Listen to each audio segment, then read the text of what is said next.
Right there, welcome back. Here's the player ratings. I'm not changing my top to do the player ratings. So, yeah, floating head, blah, blah, blah. I might go and stand against the wall, see if I completely disappear.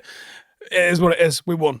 Deal with it. Right, so United beat Brentford 2-1. I'm going to go through every single player. Didn't do this in the review. And obviously 5 things only touches on a couple of things. But as always, let me know your thoughts. Get in the mix. I'm interested in your player ratings. I'm interested in the ones that you agree with and the ones that you disagree with and all that sort of stuff. So get in the mixer and we'll see how it goes. So start with the goalkeeper as always, and Onana. A quiet day from him. Wasn't great with his passing. Only completed 12 out of his 30 long balls. Passing accuracy could have been a little bit better. Didn't have much he could have saved, really. There wasn't a lot. Did deal with some high claims quite confidently. Wasn't really at fault for Brentford's goal. Header came at quite close range. It's just a pretty ordinary showing from him. So pretty basic. 6 out of 10, I would say. Into the defence, starting with Dalot. Dalot obviously moved over to right back in this game, and he was fairly competent. 3 clearances, won 4 out of his 6 duels. Offensively, there was some decent forward runs. Passing was pretty solid, 91% pass accuracy. Did miss a key chance to score a goal. You've seen other teams get free kicks or penalties, depending on where you consider the foul to have took place. With what he got, he didn't really do it. Defensive positioning with Brentford's wide players, probably a little bit of room for improvement, but it was pretty solid. And again, boringly, a 6 out of 10, I thought, for Dalot in this game. Johnny of Evans, again, solid, dependable. His passing's just safe, isn't it? It can be a little bit quiet and that at times, but composed. 6 clearances, 92% pass accuracy. I mean, he's just excellent at that. His ability to read the game remains a strength. He got 4 blocks, covered for Dalot when needed, managed 3 out of 5 aerial duels, even though he did occasionally get exposed a little bit by the physical forwards that Brentford had. Another stellar performance by Johnny Evans. 6.5 out of 10, I'm going to say.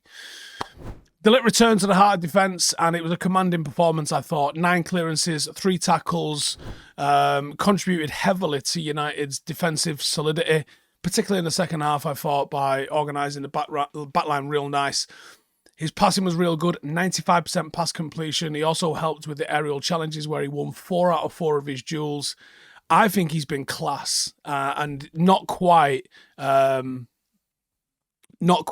the props that he deserves, because United's results haven't really wanted to give him any sort of praise. But I'm going to give him a 7 because I thought it was probably as good as anybody in United's defence, I thought, yesterday. Lisandro Martinez, now defensively sound, 7 clearances, 3 tackles, shown his ability to pass out the back, but didn't have quite the same accuracy as everybody else in the back line with 79%. He did win 4 out of 6 of his duels, and he was pretty key in stopping of the counter-attacks. Some good positional awareness to slow down the space. Also, aggressive tackling kept some of Brentford's forwards under control. Link-up play with midfield was quite nice. And same as De Ligt, he gets a 7 for me. Into midfield then.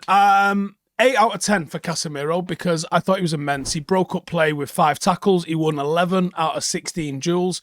His physicality was felt, I thought, throughout the game. And he played a real big role in helping United both regain possession and establish dominance in possession when we got it. His passing was good, 84%.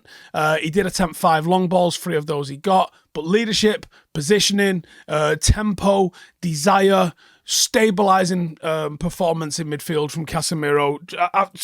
So quickly after being, he is absolutely finished.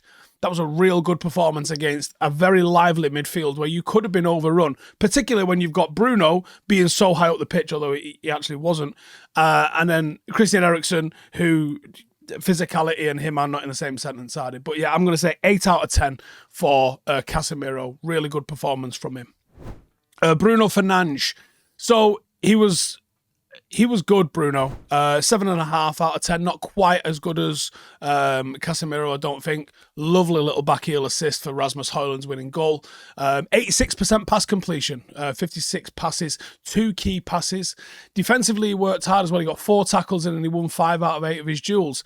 And while he wasn't involved in as much attacking as you sometimes see him, he was actually effective in his attacking. I thought he was given a slightly deeper role, not completely all the way back, but it was a slight adjustment to the role, which is kind of what I've been crying out for to see him. But some decent positioning, and he was creating space for others, some decent vision, and obviously a delightful little back heel there for the winner.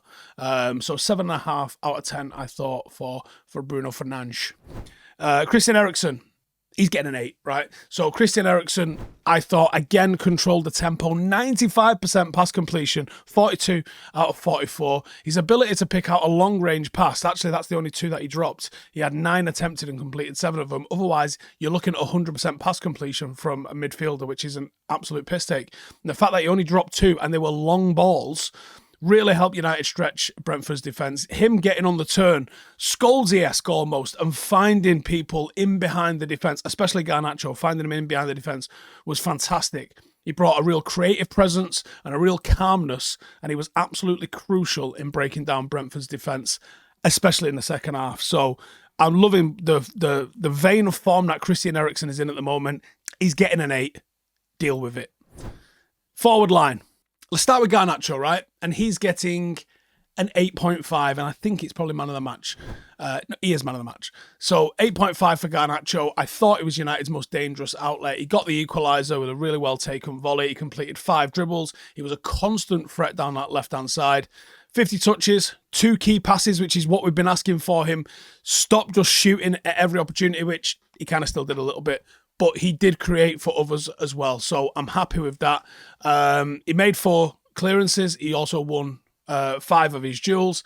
The combination of work rate and flair, because you've got to play with a little bit of flair and you've got to play with a little bit of confidence sometimes, I thought was a big part in United's spark in the final third. So man of the match for me, Garnacho, and good performance from him, which he's not quite had, I don't think, all season. So that was real nice. Rashford, I'm going to go 7 out of 10 for Rashford because it was a fantastic cross for Garnacho's equaliser, which he didn't really talk about, but the technique for the cross and the finish was top tier, right? Very high pass completion for a forward. You're not necessarily looking for that for him, with 40 out of 45 passes. He had 4 key passes as well. He created 4 chances. He was involved in several dangerous attacks. And even if he's not scoring, Marcus is creating for others. And I'm here for that. The work rate was there. Couple of times of the decision making probably could have been a little bit sharper. There was a time when he shot when actually the pass would have been a better. And that's the only reason he gets knocked down, probably half a mark actually. Otherwise, he probably would have been, and probably might actually be worth a 7.5. So yeah, let's give him a 7.5 actually, because I think he's worth the 7.5. And I'm also going to give a 7.5 to Rasmus Højlund as well. Now his winner's probably worth an entire point on his own. What a finish that was over Flecken. Heavily involved in the physical duels. He won 13 out of 18 duels, which is fantastic. He worked hard off the ball, completed 2 dribbles. The link-up play is not quite the same level as Eriksen. You see a little bit of a difference in that one. But I thought it was a real strong performance. And he does what forwards need to do. And what we've been saying all along is, can our forwards start scoring some goals? Well, out of our 3 forwards, you've got Marcus providing an assist. And you've got Garnacho and Højlund getting goals. So I'm happy with that. That's literally what all of those people are there to do as the focal point of the team. So 7.5 there for Rasmus Højlund. And in terms of the subs, Xerxes, Lindelof, Agati, Mazraoui, they didn't really have anything to, like. I think we got about 15 minutes or so out of Xerxes. I don't really think he got involved all that much, to be honest. Didn't really get on the ball too much and just didn't really do a lot. But I will finish it with the manager. And not all the time is the manager deserving of plaudits, but I think he made some real crucial tactical adjustments. People will talk about a halftime team talk being motivating like it's the fucking halfway through any given Sunday and Al Pacino's giving it the inch by inch talk. But that's not the case usually with high level professional athletes. You've got to give them detailed actionable tactical information. And I thought like United did that. They titivated certain things. There was things that happened in the second half which were obvious tactical changes that were made at half time, and United came out and were a level better in the second half.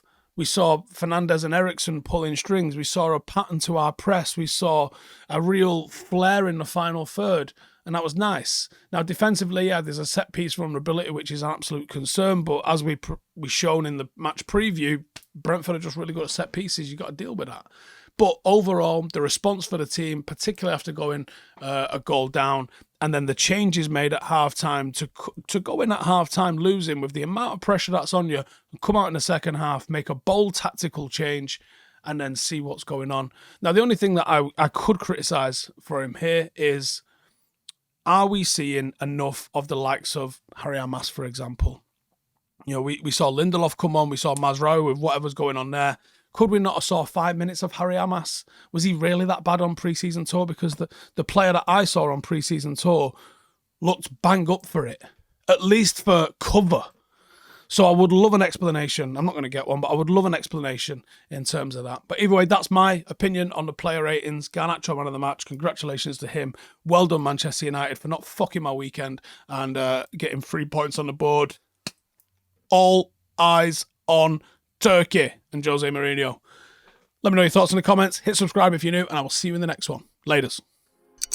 Hey, thank you for watching the video. If you are new around these parts, then don't forget to subscribe. My channel is proudly supported by my community on Patreon. If you'd like to get a little bit of extra content, a Discord group, meetups, five-a-side games, weekly podcasts, behind the scenes, and even an occasional bit of transfer news as and when I get it, then for the price of a pint, you can show your appreciation for the content that we make and get some goodies for doing so as well. Check the link in the description or click the button right here. You'll also find all of my socials here too if you want to follow me on any of those platforms. Nice one.